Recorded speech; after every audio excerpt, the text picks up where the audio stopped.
முதலில் கட்சி மாறியது யாருடைய புகைப்படம் சட்டைப்பையில் இருக்கிறது என்று அமைச்சர் செங்கோட்டையன் மற்றும் திமுக எம்எல்ஏ ஓ பன்னீர்செல்வம் இடையே சட்டப்பேரவையில் ருசிகரமாக தொடங்கிய விவாதம் சூடாக மாறியதால் சபாநாயகர் ஜே.சி.டி. பிரபாகர் சமாதானம் செய்து வைத்தார்.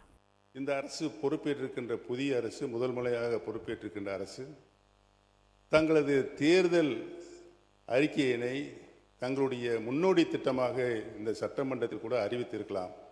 அதை கூட அறிவிக்கவில்லை என்பதுதான் எங்களின் வாதமாக இருக்கிறது.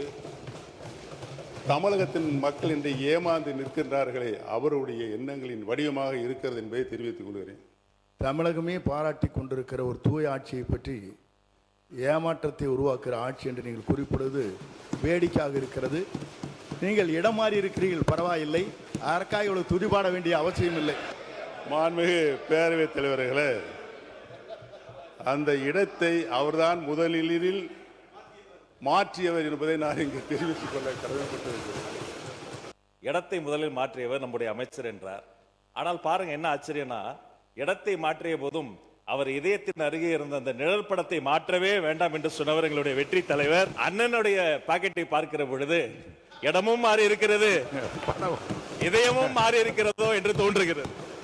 மாண்புமிகு பேரவைத் தலைவர் அவர்களே, எங்கள் அண்ணன் செங்கோட்டையன் அவர்கள் இடம் மாறி இருக்கலாம், ஆனால் புரட்சித் தலைவி அம்மா அவர்களை இன்னும் தன்னுடைய இதயத்தில், தன்னுடைய சட்டை பையில் இன்னும் வச்சிருக்காரு. ஆனால் புரட்சித் தலைவி அம்மாவால் முதலமைச்சராக்கப்பட்டவர் இன்றைக்கு அவருடைய சட்டை பையில் யாரோட புகைப்படம் இருக்கிறது தமிழ்நாட்டு மக்களுக்கு தெரியும். எங்களுடைய இதயத்தில் நிலையாக வைத்திருக்கிறோம்.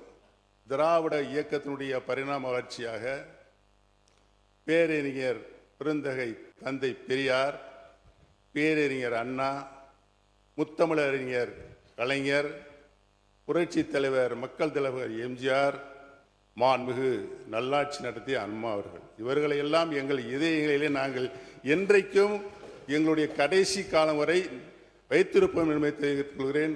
படத்தை காட்சி ஏமாற்றுகின்ற பழக்கம் எங்களுக்கு இல்லை என்று தெரிவித்துக் கொள்கிறேன். மாண்புமிகு பேரவைத் தலைவர் அவர்களை 3 முதல் முதலமைச்சராக இருந்தவர் அம்மா காலத்தில். அவர் இப்போ அதை எப்படி பேசிக் கொண்டிருக்கிறார் என்பது நாடு என்று சிரித்துக் கொண்டிருக்கிறது. சொல்லி இருங்க, அமைதியா இருங்க. நாடே சிரிக்கிறது என்ற வார்த்தை அவைக்குள் நீக்கி விடுகிறேன். மாண்பு உறுப்பினர் அனைவருக்கும் ஒரு செய்தி. மாண்பு உறுப்பினர் முன்னாள் முதலமைச்சர் பேசுகிறார். நல்ல நயமான நல்ல கருத்துக்களை நகைச்சுவையாக எல்லாம் 2 பக்கம் மாறிக்கொண்டீர்கள். இந்த பிரச்சனையை விட்டு அவரை நான் பேச அனுமதிக்கிறேன். தொடர்ந்து பேசலாம். பிளே ஸ்டோர் மற்றும் ஆப் ஸ்டோரில் இருந்து பாலிமர் செயலியை QR கோடு மூலம் பதிவிறக்கம் செய்யுங்கள். செய்திகளை உடனுக்குடன் பெறுங்கள்.